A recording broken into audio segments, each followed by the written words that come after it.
Hello प्यारे बच्चों, कैसे हैं आप लोग।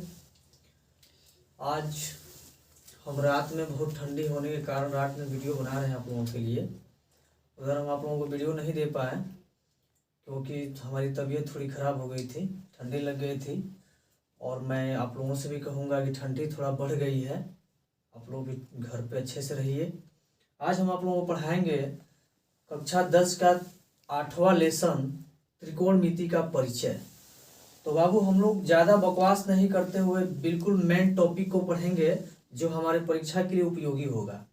तो मेन टॉपिक की तरफ चलते हैं। सबसे पहले हम लोग पढ़ेंगे बाबू त्रिकोणमिति के परिचय में क्या पढ़ना है, आइए देखते हैं। त्रिकोणमिति का परिचय में बाबू हम सबसे पहले ये जानेंगे कि त्रिकोणमिति में कितनी निष्पत्तियां होती हैं। तो आइए देखते रहिए।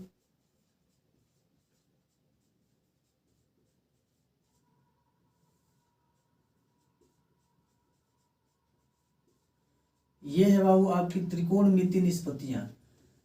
इसको जानना बहुत जरूरी है। त्रिकोणमिति निष्पत्तियां कितनी होती हैं इसके बारे में हम जान लेते हैं। तो त्रिकोणमिति निष्पत्तियां बाबू 6 होती हैं आपकी। कौन कौन सी होती हैं? तो sine theta, cos theta, tan theta, cot theta, sec theta, cosec theta. ये बाबू पूरे त्रिकोणमिति में हमको 6 निष्पत्तियों के बारे में पढ़ना है। चाहे हम कक्षा 10 में पढ़ रहे हो या कक्षा 11 में पढ़ें या कक्षा 12 में पढ़ें, यही हमारी 6 निष्पत्तियों को पढ़ना है। आगे हम बढ़ते हैं बाबू। अब हमको पढ़ना है व्युत्क्रम संबंध। व्युत्क्रम संबंध, त्रिकोणमिति निष्पत्तियों में व्युत्क्रम संबंध क्या होता है बाबू, इसके बारे में हम पढ़ेंगे। तो देखिए, साइन थीटा का जो व्युत्क्रम होता है ये होता है 1 कोसेक थीटा। कास थीटा का जो व्युत्क्रम होता है बाबू ये होता है 1 में सेक थीटा।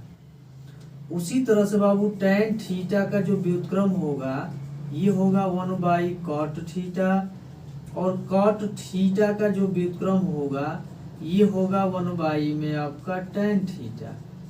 फिर आगे बढ़ते हैं बाबू, सेक थीटा को लेते हैं। तो सेक थीटा का हो जाएगा 1 में कॉस थीटा, और अंतिम लेते हैं कोसेक थीटा को। तो कोसेक थीटा का हो जाएगा 1 में साइन थीटा।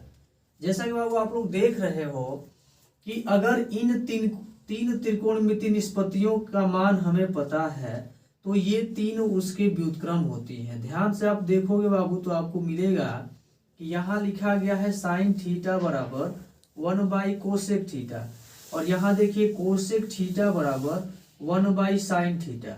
उसी तरह से कास थीटा बराबर 1 सेक थीटा, यहाँ लिखा गया है सेक थीटा बराबर 1 कास थीटा। यानी एक दूसरे की ये क्या है, व्युत्क्रम है, यानी कि उल्टा है। ठीक है, फिर हम आगे बढ़ते हैं बाबू। एक आता है इनमें सरलतम संबंध, या हम कह सकते हैं सरलतम रूप। तो 2 त्रिकोणमिति निष्पत्तियों का सरलतम रूप होता है बाबू, ठीक ना। जैसे में एक आएगा आपका टैन थीटा। तो बाबू टैन थीटा का सरलतम रूप जो होता है ये होता है साइन थीटा, और बटे में होता है कॉस थीटा। ठीक है बाबू। और दूसरा जो होता है ये होता है कॉट थीटा, और फिर आप इसका जो सरलतम रूप होगा वो होगा कॉस थीटा बटे में साइन थीटा। जैसा कि हम जानते हैं कि ये दोनों त्रिकोणमिति निष्पत्तियां एक दूसरे की व्युत्क्रम होती हैं, इस हिसाब से इनका जो सरलतम रूप होगा एक दूसरे का उल्टा होगा। जैसे यहाँ टैन थीटा का आप लिखे हैं साइन थीटा बटे कॉस थीटा, उसी तरह से इसका उल्टा जब ये कॉट थीटा है तो इनका मान भी क्या हो जाएगा, उल्टा हो जाएगा। इतनी बात समझ रहे हैं। फिर हम आगे बढ़ते हैं बाबू। इतना जानने के बाद हम आगे बढ़ेंगे। क्योंकि एक बात दिमाग में नोट कर लीजिए कि पूरे त्रिकोणमिति में, यानी कि आपके इस अध्याय में समकोण त्रिभुज के बारे में ही पढ़ना है। किसके बारे में पढ़ना है बाबू? समकोण त्रिभुज के बारे में। समकोण त्रिभुज के बारे में हमको पढ़ना है। तो हम एक समकोण त्रिभुज बनाएंगे। बना लीजिए बाबू समकोण त्रिभुज। ध्यान से देखिएगा, समकोण त्रिभुज हम बना लिए। इसमें हम नाम दे देते हैं ए बी सी। हमने कोण बी को समकोण मान लिया, ए को कोण मान लिया, तो कोण के सामने वाली भुजा को हम कर्ण कहते हैं। क्या कहते हैं बाबू? कर्ण कहते हैं। और कोण के सामने वाली भुजा को हम लंब कहते हैं। और जो तीसरी भुजा बच जाती है उसको हम कहते हैं आधार। क्या कहते हैं? आधार। अभी आपको एक चीज और बताएंगे, या एक दूसरा त्रिभुज ले लीजिए, वो भी समकोण त्रिभुज लीजिए, इसका नामकरण कुछ दूसरे हिसाब से कीजिए, जैसे पी क्यू आर।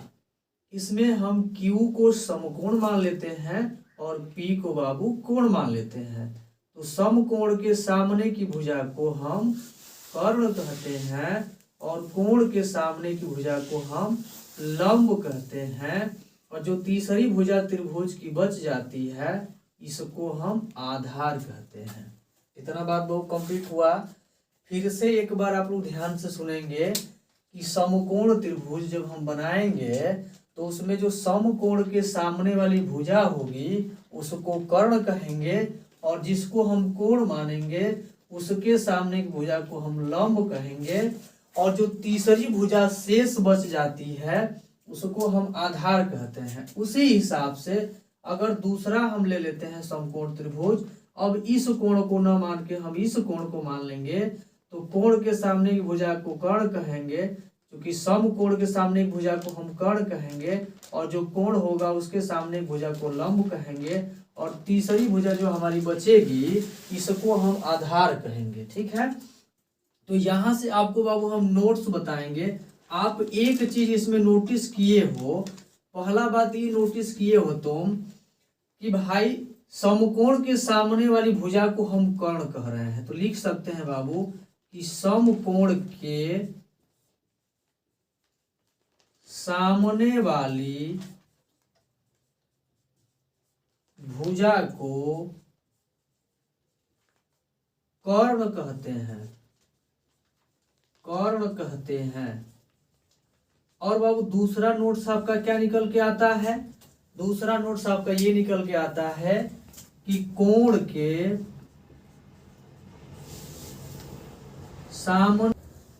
सामने वाली भुजा को लंब तथा शेष भुजा को आधार कहते हैं, आधार कहते हैं। दो नोट्स आपको हम बता दिए हैं बाबू, फिर से एक बार हम रिवीजन कर देते हैं। समकोण के सामने वाली भुजा को कर्ण कहते हैं। दूसरा नोट्स है कोण के सामने वाली भुजा को लंब तथा शेष भुजा को आधार कहते हैं। तीसरा और आखिरी नोट्स हम आपको बताएंगे बाबू, आप दोनों समकोण त्रिभुजों में कुछ तो अंतर आप देख रहे हो। अंतर क्या देख रहे हो आप? कि कर्ण जो है वो अपने स्थान पर ही स्थिर है, लेकिन कोण जैसे जैसे हम बदले हैं ये लंब और आधार आपस में बदल गया है। ठीक है बाबू, तो इसके लिए एक आखिरी नोट्स आपका ये होगा कि कर्ण नहीं बदलता है, कर्ण नहीं बदलता है, जबकि लंब और आधार बदलता रहता है, बदलता रहता है। इतनी बात समझ में आ गई बाबू? कभी नहीं भूलेंगे आप लोग, क्योंकि ऐसे ही क्वेश्चन में आपको जो है कि कंफ्यूज किया जाता है। कोण आप ये जानते हो डायरेक्टली और आपसे ये कोण न पूछ करके ये कोण पूछ दिया जाता है, तब हम ज्यादा कंफ्यूज हो जाते हैं। तो कंफ्यूज होने की कोई जरूरत नहीं है, आप इन नोट्सों को अच्छे से लिख लीजिए और अच्छे से समझते रहिएगा। ठीक है, फिर से एक बार हम आपको रिवीजन कर देते हैं, फिर अगले टॉपिक पर चलेंगे।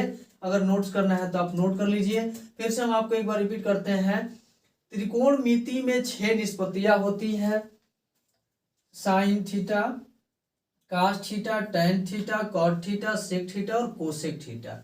इन निष्पत्तियों में जो व्युत्क्रम संबंध होता है बाबू, वो होता है साइन थीटा का व्युत्क्रम 1 कोसेक थीटा, कॉस थीटा का 1 सेक थीटा, कॉट थीटा का 1 cot theta, sorry tan theta का 1 कॉट थीटा और कॉट थीटा का 1 टैन थीटा, सेक थीटा का 1 कॉस थीटा और कोसेक थीटा का 1 साइन थीटा। फिर हमने अगला टॉपिक आपको बताया बाबू, इनमें सरलतम रूप होता है 2 का। टैन थीटा का हो जाएगा साइन थीटा बटे में कॉस थीटा और कॉट थीटा का हो जाएगा कॉस थीटा बटे में साइन थीटा। क्योंकि एक दूसरे के व्युत्क्रम होते हैं इसीलिए इनका जो सरलतम रूप होगा वो भी एक दूसरे के व्युत्क्रम होगा। अब हम आगे बढ़ते हैं, समकोण त्रिभुज के बारे में पढ़ेंगे बाबू। तो समकोण त्रिभुज में आप देखिए, एक समकोण त्रिभुज हम बनाया है जिसमें कोण बी को समकोण माने हैं और ये वाला आपका कोण है। हमने आपसे क्या बताया कि समकोण के सामने की भुजा को कर्ण कहेंगे, कोण के सामने की भुजा को हम लंब कहेंगे, ठीक है। और जो तीसरी भुजा शेष बचती है उसको हम आधार कहते हैं। फिर अगला हमने एक और समकोण त्रिभुज बनाया है जिसमें हम Q को समकोण माने हैं और P को कोण माने हैं। तो जैसा कि हमने आपको बताया कि समकोण के सामने की भुजा को कर्ण और कोण के सामने की भुजा को लंब कहेंगे और जो तीसरी भुजा बचती है उसको हम क्या कहते हैं, आधार कहते हैं। क्या कहते हैं, आधार कहते हैं। नोट्स में हमने आपको क्या बताया है, नोट्स आप यहाँ देख रहे हो कि समकोण के सामने की भुजा को कर्ण कहते हैं और कोण के सामने वाली भुजा को लंब तथा शेष भुजा यानी तीसरी भुजा को हम आधार कहते हैं। कर्ण जो होता है वो बदलता नहीं है, यानी क्या होता है, स्थिर रहता है और कोण बदलने के अनुसार लंब और आधार आपस में बदलते रहते हैं। ठीक है बाबू, तो हम थोड़ा सा साइड हो जाते हैं, आप लोग इसको वीडियो को रोक करके नोट कर लीजिएगा।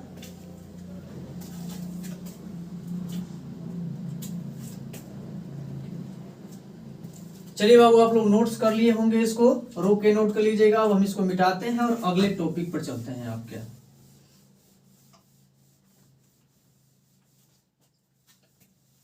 मिटा देते हैं पूरा, अच्छे से पढ़ते रहिए। ठंडा चल रहा है, घर पे आराम से पढ़ाई करना है अच्छे से। चलिए बाबू आगे बढ़ते हैं। आप तो प्यारे बच्चे, अगले टॉपिक के बारे में हम चलते हैं और अगला जो टॉपिक होगा आपका वो टॉपिक होगा बाबू त्रिकोणमिति।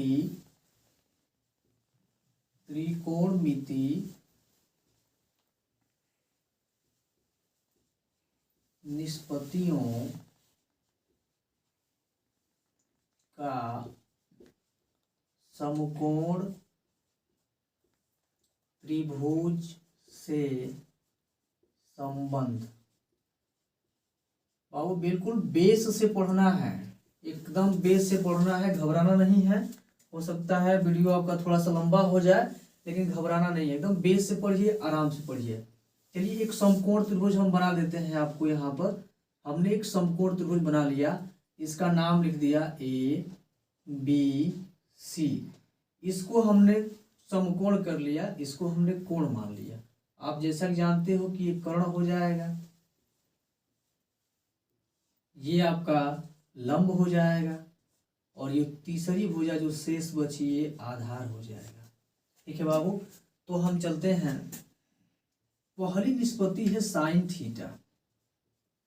साइन थीटा का जो इसके साथ संबंध होता है ये होता है बाबू आपका लंब बटे में कर्ण। क्या होता है, लंब बटे में कर्ण। थोड़ा सा ध्यान दें तो लंब हम इसमें AB भुजा को कह रहे हैं, कर्ण इसमें हम AC भुजा को कह रहे हैं।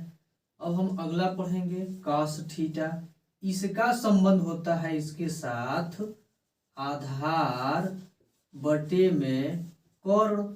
तो आधार जो है हम BC भुजा को कह रहे हैं और कर्ण जो है हम AC भुजा को कह रहे हैं। ठीक है बाबू, अब हम बात करते हैं यहाँ पर tan थीटा के बारे में। किसके बारे में? tan थीटा के बारे में। तो tan थीटा होता है लंब बटे में आधार। क्या होता है? लंब बटे में आधार। लंब हम इसमें ए बी भुजा को कह रहे हैं और आधार हम इसमें बी सी भुजा को कह रहे हैं। ठीक है, हमने आपको आगे बता दिया है कि अगर तीन त्रिकोणमितीय निष्पत्तियों का मान आप निकाल रहे हैं तो तीन का आप अपने मन से निकालोगे, तो आप अपने मन से ही निकालो, क्या दिक्कत है इसमें। अब बताओ tan थीटा का उल्टा क्या होता है? तो cot थीटा होता है। मान को उलट दो, इसके मान को उल्टा कर दो, तो संबंध आ जाएगा आधार बटे लंब। फिर से वही बात, इसको उल्टा कर दो तो ये हो जाएगा BC बटे AB। ठीक है, अब ध्यान दो cos थीटा का उल्टा क्या होता है? तो sec थीटा। मान को उल्टा करो, संबंध उल्टा आ जाएगा, तो ये हो जाएगा बाबू आपका कर्ण बटे आधार। क्या हो जाएगा? कर्ण बटे आधार। तो बाबू इसको भी तो उल्टा कर देते हैं, तो कर्ण हो जाएगा AC और आधार हो जाएगा BC। फिर बारी है आपके साइन थीटा के व्युत्क्रम का, तो वो होता है आपका कोसेक थीटा। तो उल्टा कर देते हैं इसको भी, तो ये हो जाएगा बाबू आपका कर्ण बटे में लंब। यानी कि कर्ण बोले तो AC और लंब बोले तो AB। ठीक है बाबू, ये संबंध भी हमारा क्लियर हुआ। इसको याद करना बहुत जरूरी है। अगर आप बाई चांस ट्रिक खोज रहे हो कि इतना लंबा चौड़ा है सर, ट्रिक से याद कर लें, तो कोई बात नहीं है, हम आपको ट्रिक भी बता देते हैं।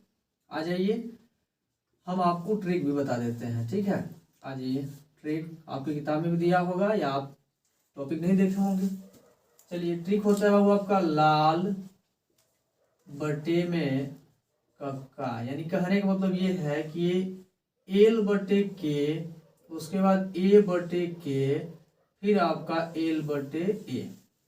L का मतलब होता है बाबू लंब, A का मतलब आधार और K का मतलब होता है कर्ण।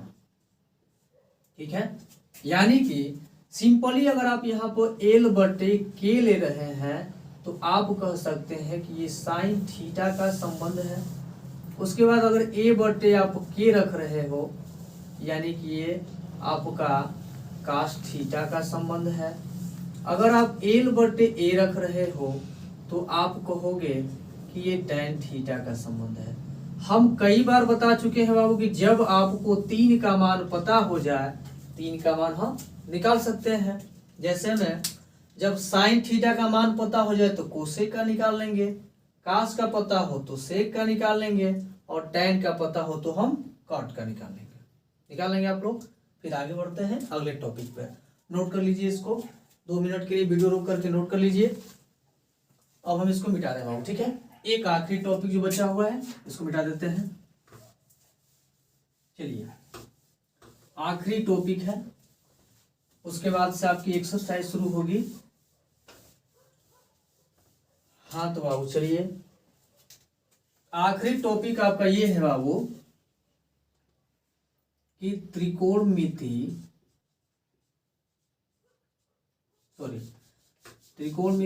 समकोण त्रिभुज ले लेते हैं एक, ठीक है, ABC। इसमें आप जानते हो पाइथागोरस प्रमेय,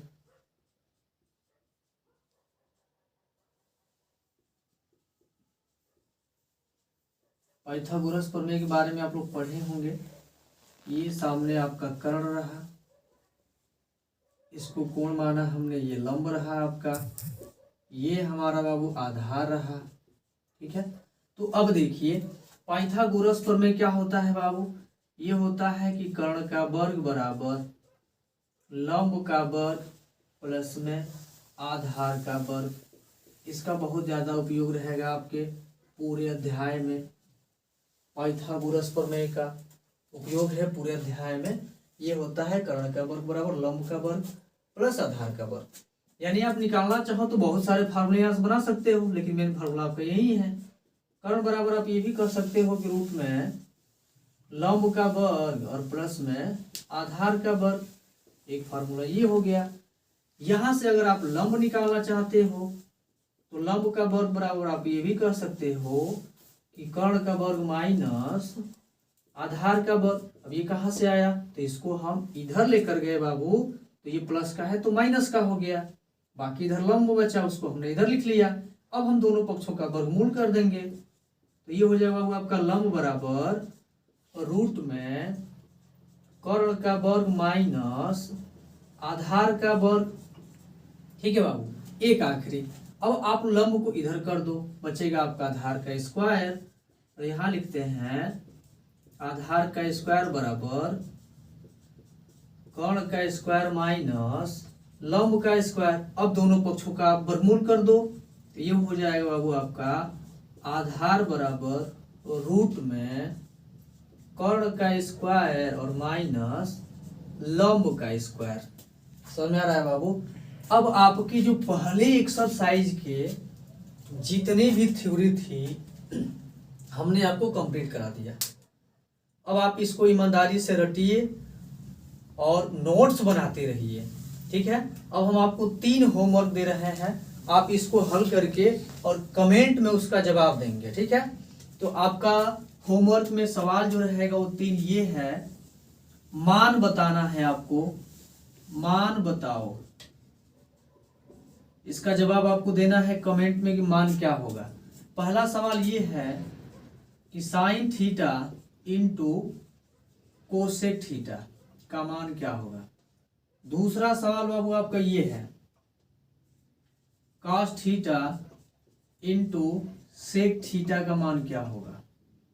तीसरा सवाल बाबू आपका ये है cot theta into tan theta का मान क्या होगा।